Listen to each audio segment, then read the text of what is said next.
Can you hear me now? It's like the Verizon commercial. How are y'all doing this morning? All right, we're going to wake you up, get you going. I'm really happy to be here. I was here last year, some of you might remember, not as a speaker, but on behalf of the $1 Million Roundtable.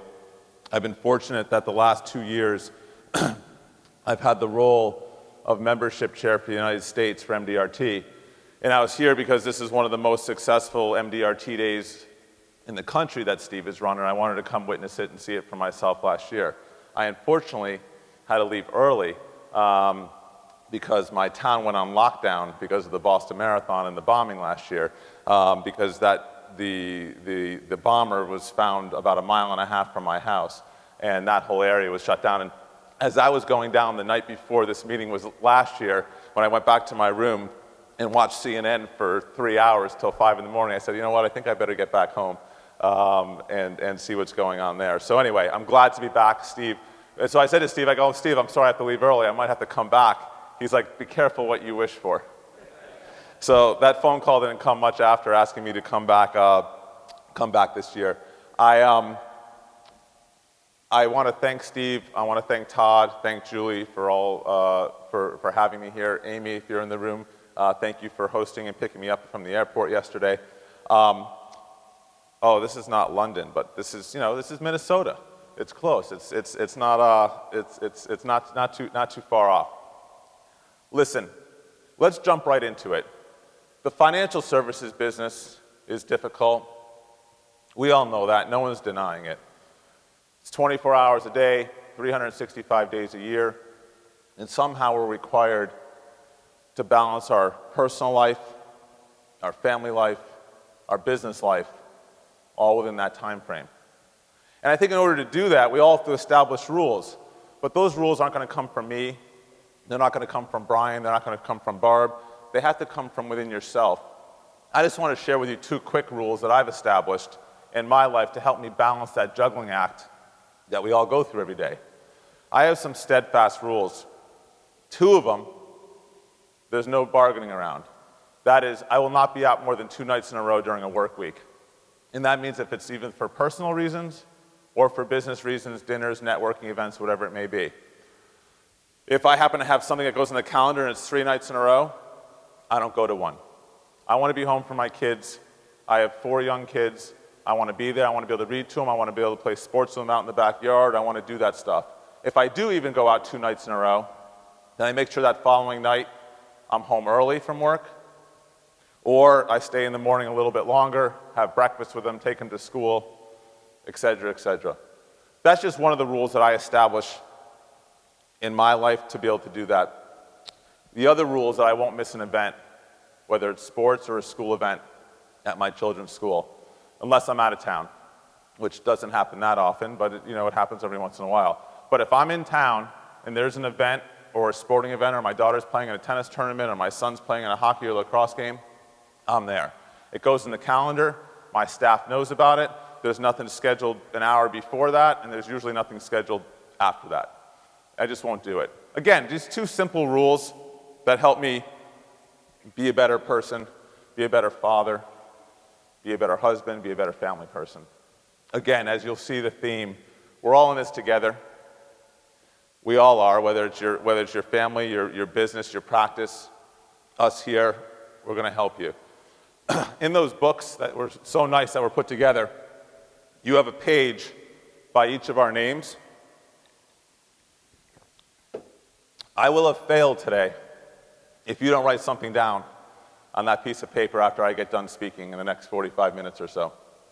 I know with Brian's talk, I wrote down that Social Security idea. I love that idea. I'd never heard it before. Brian and I spoke this summer together in Singapore and Malaysia. I never heard him say that. But now, that's a great idea. I love $1,800 a month of premium, Brian. That I'm gonna follow up and let you know how that works out for me. That I see a 15-20% revenue increase right there on that idea possibly. Never talk to my clients about that. No different than IRA distributions. It's a great idea. So listen, the goal of this is not going to be funky sales ideas. The goal of this is one of the hardest things in our business is to find people to talk to. To find the people, because we can be as knowledgeable as we want. We can have all the designations we want after our name. We can do all the studying, all the education, all the things that we need to do. But if you don't have somebody to tell your story to, it's not worth it. What I share with you today is actual stuff that I use in my practice every single week or every single month. This is not one-offs. Everything that you're going to hear today is what I've incorporated, because the whole idea of this is to show you how you get referrals and prospects into your practice.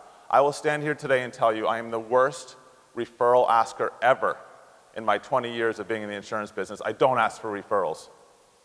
I just don't like it. I don't feel comfortable about it.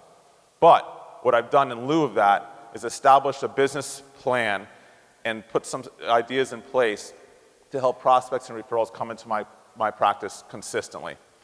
That list, that hit list of people to see and be in front of is constant, and I live and die off that list. We're going to talk about some basic things today. We're going to talk about some not so basic things, but I really honestly feel that what we're going to talk about, whether you're less than 6 months in the business or you got 20 plus years in the business, there's things that you need to do to help you get to that next level, and some of it's going back to things you might have learned the first few years in the business. It took me, I've been in the business 22 years, it took me almost 10 years to kind of figure this slide out. That your clients need to know what you do for a living, not have an idea of what you do. What do I mean by that? You do not want the client, going and buying disability insurance through somebody else because, oh, they didn't realize that you did that. Or they don't want you going to do your investment planning with someone else because they didn't realize that you did that.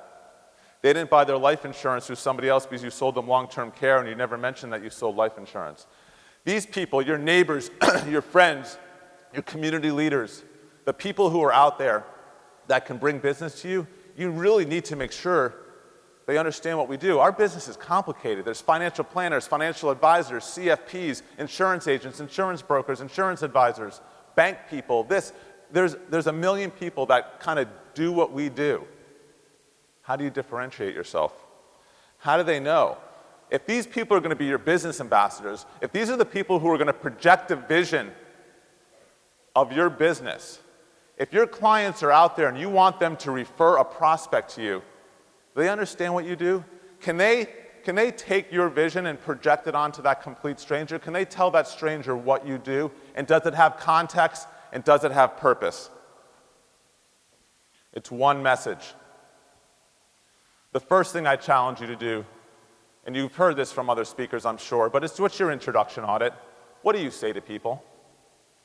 For me now, it's been the exact same thing for a decade. I sell people insurance. Life, health, disability, long-term care, to emerging wealth individuals and couples, successful businesses, and established families. That's it.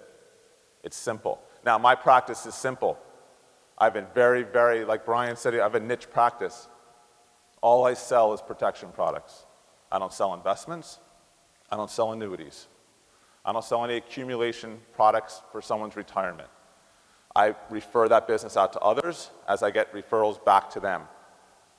Perform that introduction audit. It doesn't make a difference what you specialize in, what's your niche, but be proud to sell and say whatever you do. Don't hold it back. You're going to speak about it with conviction.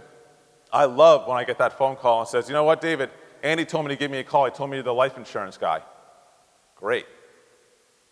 I love that. I love that, and I'm not hiding from it. And it's like my friend Marcos, like I said to one of my study group guys, you'll see later on in the thing, later on in the presentation, when he said, if someone looks at me when I tell them I sell life insurance, they look at me like a little funny, they turn their head like, you sell life insurance? I say, yeah, I sell a lot of it. A lot. And all of a sudden, their demeanor changes a little bit in regards to how you look at it. I'm not going to spend a ton of time on this. It could be a whole section in itself, and I'm certainly not going to deem myself as an expert on this. But I put it into my presentation, and I talk about it because I think whether you're really active in social media or not, you just need to make sure in today's day of the web and the internet and access to bios and information and people and pictures, that you really need to make sure you need to take a snapshot and go back and look at everything that you're doing, whether it's on Twitter, Facebook, LinkedIn, whatever it may be, you need to make sure that that represents who you are as an advisor, and there's not stuff on there or things that you're doing that doesn't represent who you are as an advisor. Because through the last at least probably 5 years, I've seen some really weird stuff go down with some other advisors and people because of what's been on social media, what people have found, what clients can see. And you just need to make sure that, you know, that represents you. And again, with most social media, I think that these are subliminal reminders of what we do to your personal network, to your business network on LinkedIn. The only thing I will share, the only thing I really use at this point LinkedIn for, because again, I know a lot of people use LinkedIn to find prospects and to get prospects. I haven't gone down that road. What I use it for is to kind of double up on a referral. So if I get a referral from a center of influence, from an attorney or a CPA or an advisor, an investment advisor, I'll go on and look at that name on LinkedIn, see who that person's connected to, see if any of the people they're connected to are my clients, and then call my clients and say, hey, I just got referred to Joe Smith. Do you know him? How well do you know him? Do you mind if I use your name as well? So not only when I call them, it's already warm because they're getting referred to me by a professional advisor, but if I can drop a client's name with their permission along with it, it's just like a double, it's a little extra benefit on that part. So I do use LinkedIn for that as well. But that's all we'll talk about on social media. Charitable organizations. You start doing well by doing good. Again, being involved in philanthropy for 20 years now and sitting on multiple different boards, as a philanthropist, you can kind of tell who's there for the right reasons and who's there for the wrong reasons. And you need to make sure if you're going to get involved in a charity, which I believe you all should at some level, be involved just in the businesses that we are, because I was out to dinner, we were out for drinks with Christy and Amy and Jeremy last night. We were talking about, you're always on. You have to dress appropriately, you have to look appropriately, you're always on in our business. And being involved in these organizations and having people see what you do for that organization, they then maybe start thinking, you know what, if David does that kind of work and spends that type of time and energy on this organization, what is he going to do on my insurance planning? What is he going to be as an advisor to me? And they look at you in a positive role. But you need to end up, it doesn't happen overnight. You need to take time. You need to take on some leadership roles. You need to be prepared to give time, energy, and or money. But I always say that the charitable organizations look for the 2 out of 3 W's. Work, wisdom, and wealth. And for the new agents in the room, or the people who are struggling financially, as Brian said before, they don't need the wealth right away. You have time. We have all the time in the world. You have time to give to your work, and you have a brain up here to give some of your wisdom. The money can come later. So I always say that if you can give 2 out of those 3 W's, then charitable organizations are going to be very happy to talk with you and be able to deal with you. But as I said, it doesn't happen overnight. Don't expect any fruits of this labor for at least 6 months. But what ends up happening with these organizations is you start marketing from what I call the inside out. If I keep track of kind of what I consider my top 25 clients, and that doesn't mean necessarily from a revenue standpoint. That means just people who I feel are just really good clients, really good referral sources, people who come to me for a lot of different questions, a lot of things that could be outside of even insurance. And when I look at that list today, on the Anti-Defamation League, which I'm very involved with and have been for almost 15 years, there's, I think now 14, maybe 15 names out of the 25 that all came via that charitable organization on what I consider my top 25 list. And I think, again, it was an organization that was important to me. It was something I felt in my gut, and it was important. So think about that. Don't forget about your spouse, your significant other. When it comes to charitable organizations, they're prospectors for you too. See who they are. When I get invitations for certain events, I look and see if any of the people who are on the boards of these charitable organizations, if I have clients on them, if any of the people that are on my prospect list is in those organizations, and I start asking. But again, if you start getting involved in charities, you do need to set ground rules and a budget. You need to set a dollar amount that you're willing to spend. We have a big event in Massachusetts called the Pan Mass Challenge, where people ride from Boston to Cape Cod for cancer. That first started, one or two people started asking me for money. Then, I think now it's like 20 people, ask me for. So I said I have to set a ground rule. Like I used to give like random amounts of money. I'm like, no, you know what? For the Pan Mass Challenge, if someone asks me for money, I give them $100 each. Like I can't. That's my limit. That's what I'm doing.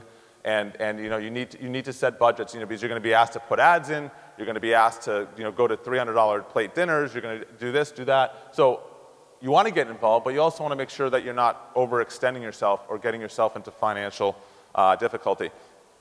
And getting your name in print. Somehow, by just being involved, one of the best things that happened to me, totally by happenstance, was about 8 years ago. One of my best clients, we were at a charitable event together, and we got, and there was a picture of me, him, and the CEO of Blue Cross Blue Shield, and it ended up on the the front page of the Boston Globe. And I couldn't have paid for a picture like that to be on there, and it was just with our names, and it was great, and it was just it just happened to be there because I was there, not by happenstance, but because it was there. Another thing to think about, again, if you're talking about somebody who doesn't like asking for referrals, I need to get names, I need to get prospects. I always go to other professional advisor events if I can fit it into the calendar. And again, we'll talk about this in a minute of why I think that's important. But I can't even begin to tell you the success stories that have come from going to bank lunches, breakfasts, investment advisor, all these places, and I'm sure it happens in Minnesota, the JP Morgans, all the large investment banks, they always have cocktail receptions, they have lunches, they have breakfast meetings. Why not go? You're better there than in your office. You're better there to be out around the people. And we'll talk about that in a bit. But again, being at these events, like this event, my friend Jonathan, all the way on the far left, the tall guy, invited me to this event at Fenway Park. After, those other three guys were not clients. Within a year after this event, all three of them became clients. Just from one night at Fenway Park and meeting some of his buddies that were there at that particular event. And again, on a totally informal, non-salesy type basis. I ask you this question. I might not, maybe I'm different, but do you guys walk into your office in the morning and find clients or prospects sitting there? I don't. I would love that. I remember when I signed my lease at Gateway Center in Newton, and my lease, on the lease agreement, said you're not allowed to have people lined up outside the door of your office in the hallway.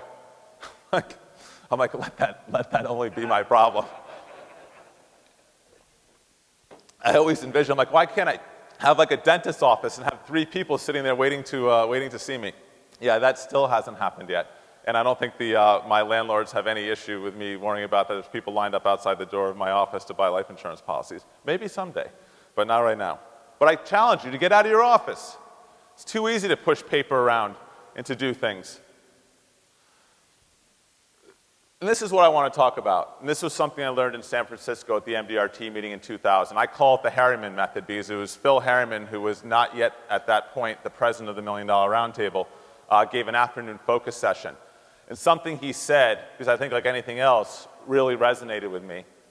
And Phil said, if you have the opportunity to be out of your office and in an event where there's multiple people, multiple potential prospects, and you have a meeting scheduled with a client or a prospect at that same time, he's like, you go to the event.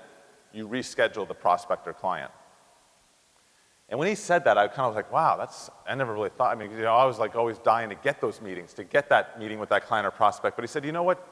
He said, David, well, he didn't say David, but in my mind, he was talking to me.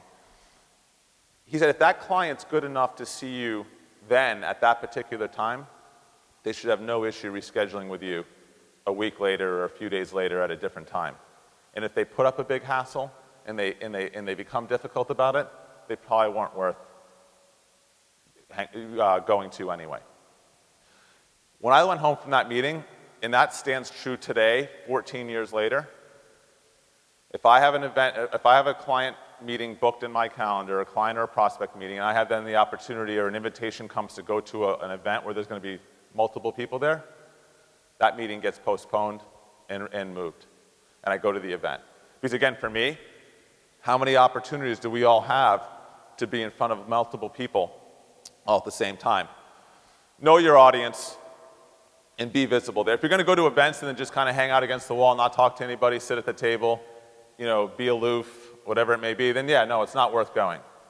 And in today's day and age, when if you can go to a charitable event or you can kind of look on the internet at different people, you can kind of know in advance who your audience is going to be. Who's going to be there? Who are some, I mean, there's no guarantee that they're necessarily going to be there, but there might be a couple people on that board of that charity. If they're there, I want to kind of hunt them down and at least introduce myself and say hello to them. But again, when you're attending these events, you're not selling your services. You're asking a lot of questions. When I meet people, it's rare unless they blatantly just ask me, what do you do? They don't find out that I sell life insurance. They don't know that at that point. I mean, if they ask me, they do, but I'm not even volunteering it. I'm finding out what they do for a living, how they change lives, and then I start thinking about my database and my clients and my prospects and who can I maybe hook this person up with to introduce them to somebody else.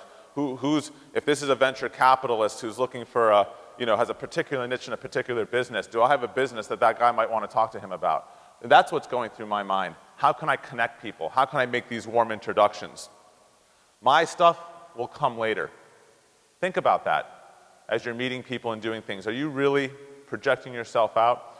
One of the things that I also do every January, I've done it the last 7 years, is I go to the Heckling Institute, which is based at the University of Miami, puts this on. It's based out of Orlando. It happens at the beginning of every January. I went there at the beginning. I attended a lot of the sessions and got CE credits. The last 4 years, I just go there for 2 nights and 3 days just to network.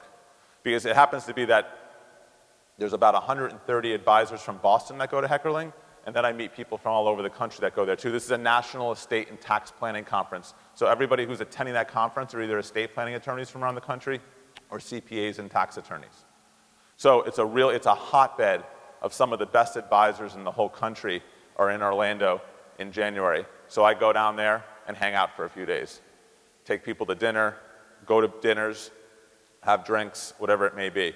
But again, surrounding myself with the best sources. And over the number of years, I've met some great people. Some of my best referral sources and some of my most incredible amount of business is not coming from New England. My biggest cases over the last 5 years have come from Washington, D.C., Maryland, and Virginia, that triangle, from 5 advisors who I've networked with down there, and because I'm the out-of-town advisor. But it's just something to think out of the box a little bit. Do you have to just work in your town or your state of Minnesota? Can you start meeting advisors in other places? Maybe you can be the out-of-town advisor to somebody in Illinois, to somebody somewhere else. Just, don't limit yourself to any type of geographic area. This, I think, everybody can write down. One of the best prospecting tools that I've ever used, and I continue to use today, and I've used it for basically since email came out. And I don't even remember when that was, but that had to be at least 10 years ago where we really started using a lot of email. But how many of us meet people at birthday parties, meet people at charitable organizations, meet people at community meetings, at committee meetings, or whatever it may be, and you say to yourself, you know what, that person could be a really good prospect for me. But you don't know how to transition that person from a personal relationship to a business relationship. Does anybody have that issue? Yeah? Where you meet people, you have friends, you have relatives, you meet people in organizations. One of the best methods that has worked for me is sending an initial email that says, Steve, it's been great serving with you on the March of Dimes Foundation for the last 3 years and getting to know you on a personal basis. Do you mind if the next few weeks we can meet and I can tell you what I do on a professional basis? I don't care what that email language is. Somehow you transition personal basis to professional basis in that email. It's non-invasive, it's non-threatening, you're not calling them at their office at a bad time. You know what, we all do the same thing with email. We can respond to email immediately, we can respond to it 3 hours from now, we can respond to it in the middle of the night if we can't sleep, we can respond to it the next day. I usually give it a week. If I don't hear anything, I send another email, and then I make a phone call for the 3rd time. And if I can't get them or it doesn't work, but let me tell you something. 85 to 90% of the time, they're going to respond to that email, and it's going to be on a favorable level, and they'll give you that meeting. You might not get business with them, I mean, I use that email with everybody on the board over a period of time now of the ADL. Everybody gave me a meeting. Did I sell everybody? No. But almost everybody gave me a meeting except a couple of people. Because if you transition, Brian, it was great meeting you at Bill's birthday party last week, that celebration. What a night that was. It was great to get to know you on a personal level. I would really love to show you what I do on a professional basis. Can we get together in the next few weeks? Again, try it. Let me know how it works, because when I've done that, when I've told other people about that, there's been a lot of success.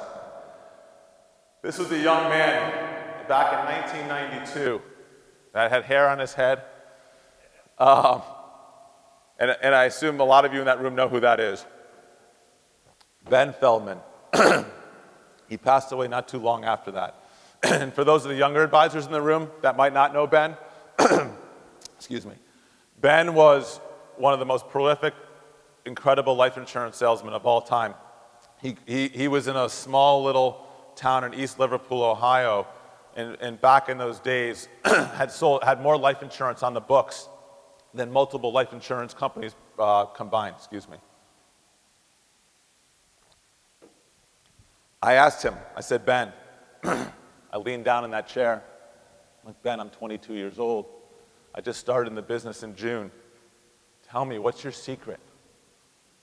What do I need to do? He just looked at me and said, David, my son. He goes, just see the people. I said, what? He said, just see the people. And again, I wish I listened to him back in 1992. It took me almost 7 years to figure that out. That all this business is about is seeing the people. Because again, like I said at the beginning, I don't care how knowledgeable you are. I don't care how good you are at investment planning and investments and life insurance and can run the best illustrations in the world and can figure out annuity arbitrage and private placement, split dollar, and private placement life insurance, and all these sexy, crazy things that we have in our industry that all sound so good. But again, if we don't have anybody to tell it to, then what's the difference? Here's another idea. Again, implementing all the time. These are just all ideas that I use in my business to get referrals. All of us work with estate planning attorneys or regular attorneys or CPAs or maybe investment people. Some of you are more specialized like I am. You have relationships, correct, with advisors who refer you business. But do you have relationships with other people in that firm? I look in Boston where I'm in a hotbed of law firms and investment firms in the city of Boston. I have relationships in a lot of different places from clients who have advisors here and there. What I do is I call up that advisor and I say, listen, it's been great working with you on so-and-so client and so-and-so client. I recognize, there's 2 of you that I work with in that estate planning department. There's 9 lawyers. Can I sponsor a lunch or a breakfast in the firm, bring in food, and do a quick 30-minute session on what's going on in the insurance marketplace today?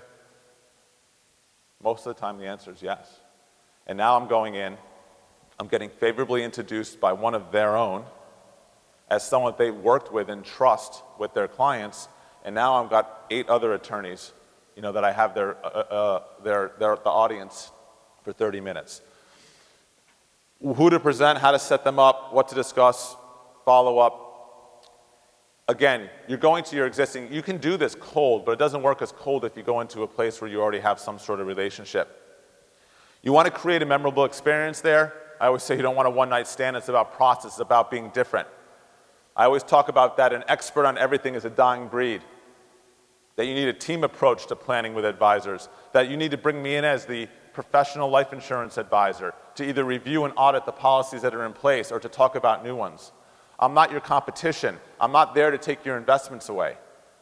I'm there to help you. I'm there to help be the insurance person as part of that estate plan. I'm there to work with that tax advisor in regards to reducing wealth and transfer taxes. We're working together. I'm a licensed insurance advisor. I can charge a fee anywhere in the United States to review and audit life insurance plans. I don't have to make a commission. So if you have a client that has their brother-in-law or a family friend for 20 years doing their insurance and you're just not 100% sure it's all right, I'll look at it and I'll charge a fee. I'm saying that's what I talk about at these road shows. I talk about, let me review things that come in.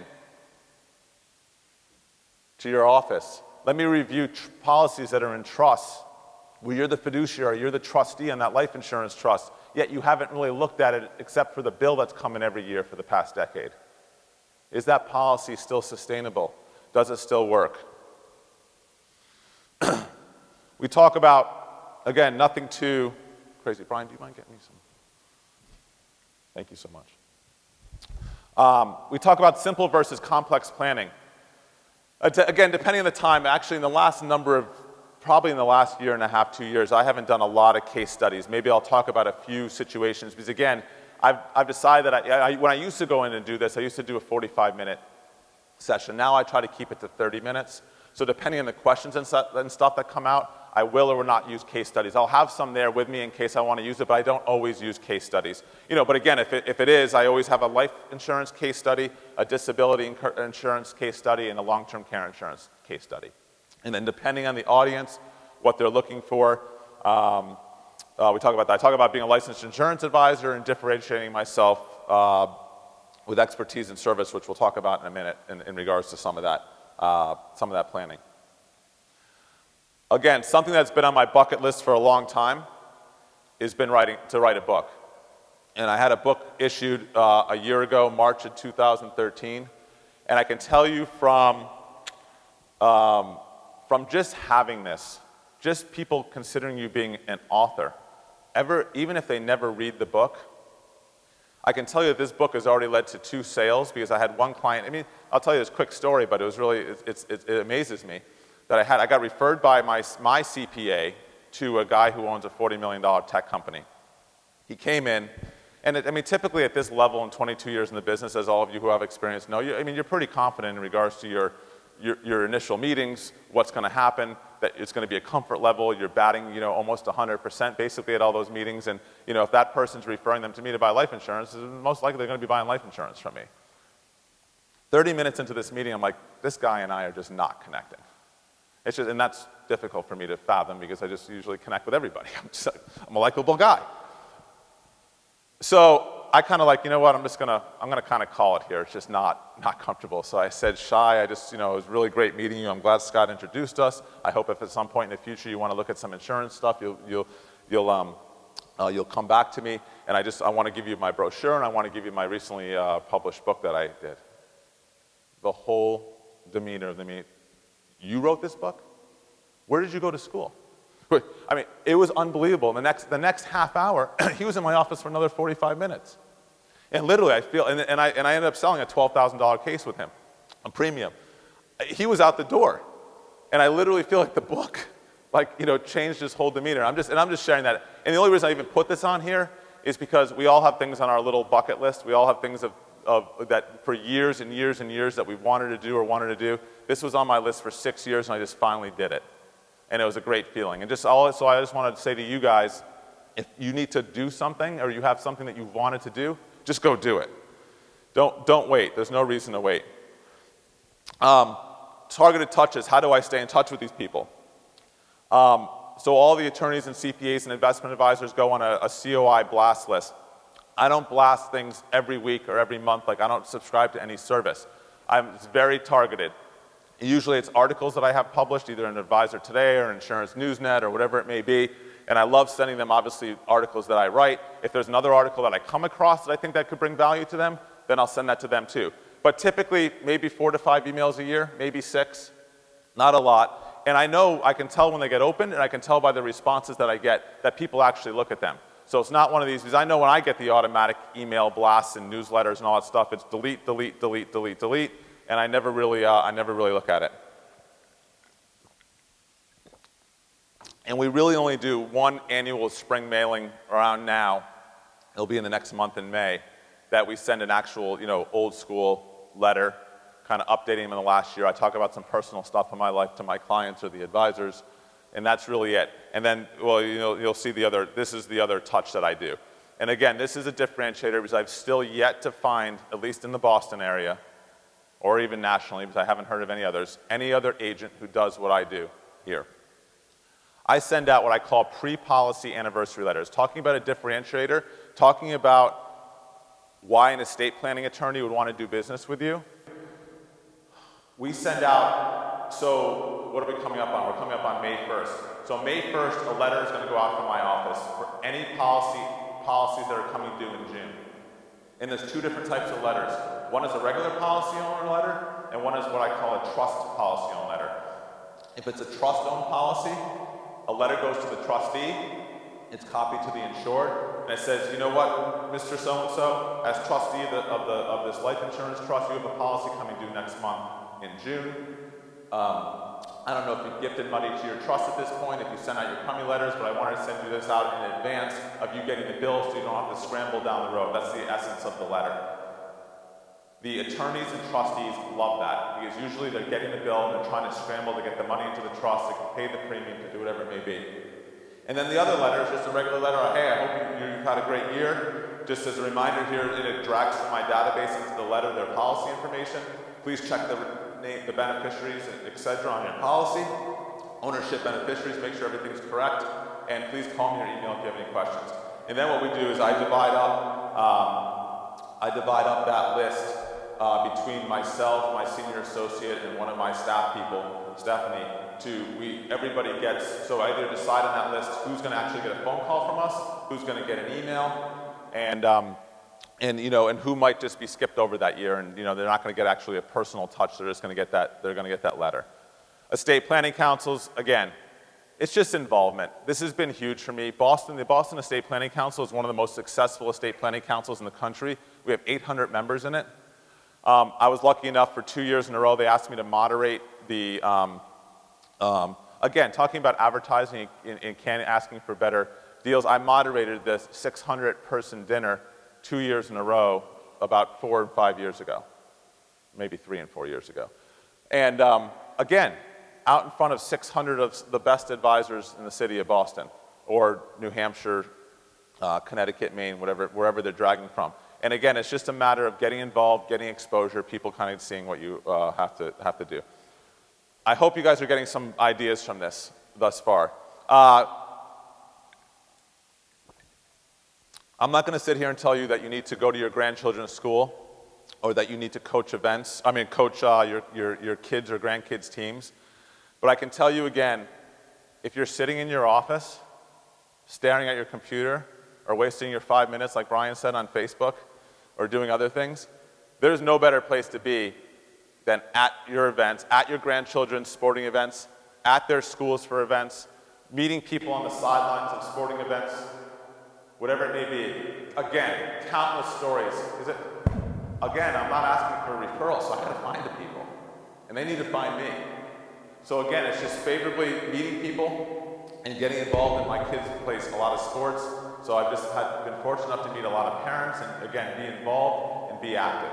And that's all, that's the message there. Utilizing your staff.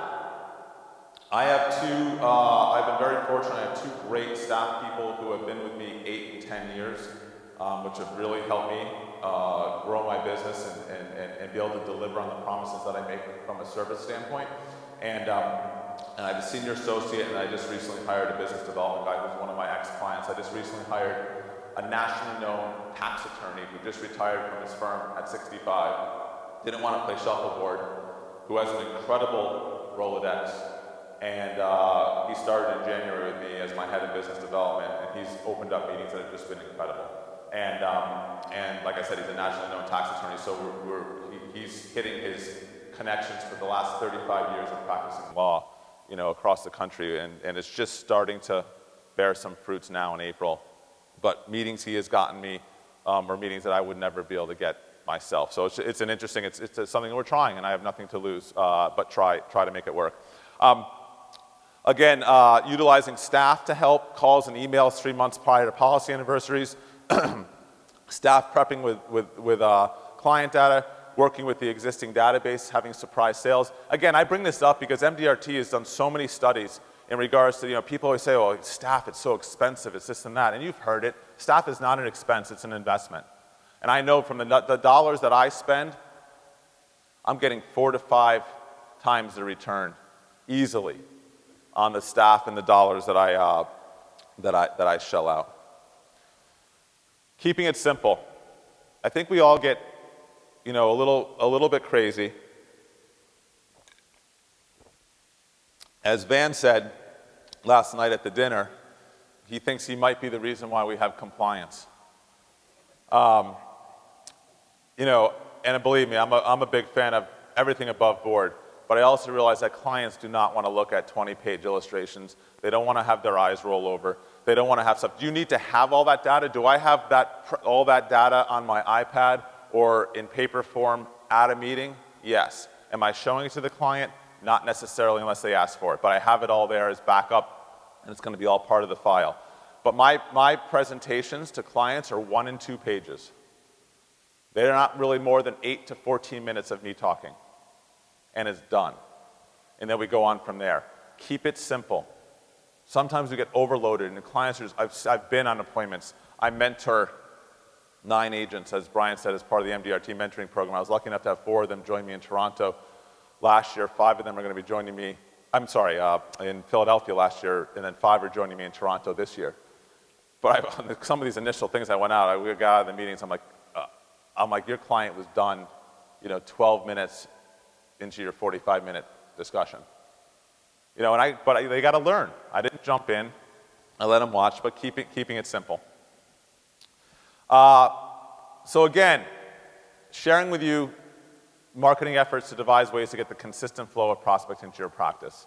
The best ones, the ones that come for referrals, and for me, the ones that I don't have to ask for. I want to just talk about MDRT quickly and the impact that it had. Obviously, that 2000 meeting was important to me because that 2000 meeting is where I heard Phil Harriman speak and give me that idea about going to multi-prospect venues, which I use to this day. It also was important to me because at that point, I had not reached the next pinnacle in this business. I had qualified for MDRT in 1994. I missed it 3 years. I came back, and by the way, my 18 MDRT qualifications, I've gone to 18 meetings. So every year I qualified, I've gone to the meeting. But that meeting in San Francisco, I got invited. I met a group of young guys from England, from London. Actually, some of the ones that invited me out this last February to speak there. And it was so like Brian said, it wasn't a main platform session. It wasn't a focus session. It was a dinner at a Ruth Chris steakhouse that I probably couldn't afford at that point, but I went anyway. That I heard these young men talk about how much money they were making, which were all 7 figures, that they were taking 6 to 8 weeks a year off, which I certainly wasn't taking. I hadn't even qualified for MDRT in June at that meeting for the following year, so I had 6 months left to go, and I wasn't even close to qualifying. But they taught me at that dinner that night about setting goals, about putting priorities in front of me, about practice management and time management, as Brian talked about. I went home from that meeting and I went to Staples and bought the biggest whiteboard I could find. It was almost as big as this. Biggest whiteboard I could find on my office wall and put up the remaining weeks in 2000 that were left and what I needed to do to make core to the table.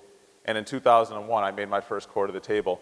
And that dinner and meeting those men at MDRT changed my career and broke me through that first ceiling I had. So for me, the impact of MDRT has been beyond. And as Brian, I also have a study group. And we've been together for about 7 years. And it's really interesting because you have me who focuses 100% on insurance and protection products, and Greg, who's on the far left of the picture of the 4, Greg Gagne, who's pretty much 100% investments. And then you have the other guys in the middle who do a little bit of everything. So we have the full spectrum within our study group. And Greg and I were the first to make top of the table. Then Marcus followed. Then Scott followed. And now we're working on Jonathan to get there himself. So like Brian said, we've all grown together. We use each other. We lean on each other. When times are bad, we're there for each other. And I can't emphasize enough how important being involved with these 4 other guys from across the country has changed my career and changed my outlook and stuff on the business. Talking about MDRT, I want to close up by sharing a story with you. I want you to picture this. You have a client who's an amateur tennis player, finds out he needs to have minor knee surgery, calls the hospital to schedule the surgery, and finds out that a pre-operation physical is required. This, he feels, is a complete waste of time. He went to his doctor biannually, and after all, he was just 34 years old. But a policy is a policy, so he goes to the doctor and gets the exam done. The doctor checks his eyes, ears, nose, throat, bangs his knee with a hammer to watch his leg jerk, and then begins pressing different parts of his body like he normally does. Except this time, the neck exam's extremely thorough. He's in the front, the back, the front again. He says, I'm concerned. I feel a bump. I want you to have another test done. That test reveals a tumor the size of a lime growing off that client's thyroid buried under his collarbone. Biopsy's done, but it's indeterminate. The doctor can't tell him whether that tumor is benign or malignant, but there were abnormal cells present, which concern the doctor and concern the client as well. That client went home and did hours of intense internet research. And as we all know, the internet is a great place to go for data gathering. You can find out almost anything you want to in the entire world and a lot of stuff you wish you never found out about. But that client determines from that data gathering he could have a deadly carcinoma. A vivid reality of not being present in this wonderful world much longer. Questions, concerns, distress, his client's imagination began to run wild. His grandfather died of esophageal cancer just 3 months after being diagnosed. Could the tumor in his neck be somehow related to that? But negativity was not this client's normal style. He was a glass half full kind of guy. And he vowed to himself that after that night, he would not let his mind think negative thoughts again. He knew he had to be strong for his family, who he loved very much, for his wife, for his children, for the success of his business, and for his extended family. But as we all know, good thoughts and a positive attitude are not always enough. But sometimes they can make all the difference in the world. I know this well, my new friends in Minnesota, because that client was me. How could this be happening, I asked. I was 34 years old. I had a 4-year-old daughter, a 2-year-old son, and a third baby due in just a few months. I had never been sick outside of sports-related injuries. I had a successful life insurance practice to run, clients that count on me day in and day out to be there for them. And what about the countless other clients and prospects I've yet to meet to help secure their businesses and families' financial future? When one of my close friends heard of my ordeal, he called me up. He said, David, you need to learn to accept those things in life you can change and recognize those things that you cannot. And in the process, you will learn to appreciate the differences. Let me say that one more time. You need to learn to accept those things in life that you can change and recognize those things that you cannot. And in the process, you will learn to appreciate the differences. It was not my turn to die. I recognized I had accomplished many things, but there were plenty of unfulfilled dreams and goals that I had yet to seize and turn into a reality. The questions and concerns that I asked my clients on a daily basis started going through my own mind. If I were to die young, is there enough capital to provide an income for those that I leave behind? Do I want my kids to continue to go to private school whether I'm here or not? Do I want my wife, Erin, to go back to work because she wants to, not because she has to? And if those 2 little kids lost their daddy to an untimely death, should they lose their mommy because of a lack of money? My personal financial plan took center stage. And one of the most difficult questions I've ever had to ask myself, which I want each of you to ask yourselves this morning: did I do a good enough job planning for myself as I've always done for others? Think about that. This isn't a role play in an agency. This isn't an exercise in an office. This was real life. And for me, the answer was clearly yes. I had permanent life insurance, disability insurance, and plenty of preferred convertible term insurance in place. Preferred. an underwriting category I will never see again. You can bet I share that with my current clients and prospects. Buy your tomorrows today, I tell them. Buy your tomorrows today. All my legal documents were signed and in place, and a sense of calm came over me. Whether there was a mishap with the anesthesia during the impending operation, or whether the tumor in my neck was indeed an incurable cancer, I made the necessary plans to secure my family's future when there was no medical reason to do so. You need to make sure you do the same. You need to make sure your clients and your prospects do the same thing as well. The tumor was removed. The doctor came out, excuse me. The doctor came out and told my wife and my father that he thought there was a 70% chance that tumor was benign. That was great news. It gave us a feeling of safety and refuge. But 7 long days later, a date I'll never forget, January 19, 2005, the doctor called. He said, David, the tumor I removed from your neck last week was indeed malignant. You have stage 3 thyroid cancer. Again, back to a part of life you can't control. This was not easy on my family. My 4-year-old daughter, Allie, didn't understand why Daddy's neck needed to be cut open for a second time. And now my wife was just 3 weeks out from giving birth to our child. But there was good news, too. My prognosis for a long life was good, provided my body scans and radiation treatments came back clean. My team of doctors wanted me to begin this radiation treatment in 3 weeks. The treatment required me to be isolated away from my wife and my family for 2 weeks. How could I possibly balance everything? Family, work, a new baby, and now cancer? Life was getting overwhelming and complex. But again, you need to accept those things in life you can change and recognize those things that you cannot. So we had my wife induced 2 weeks early, and on March 19, 2005, we had a little baby girl we named Georgia.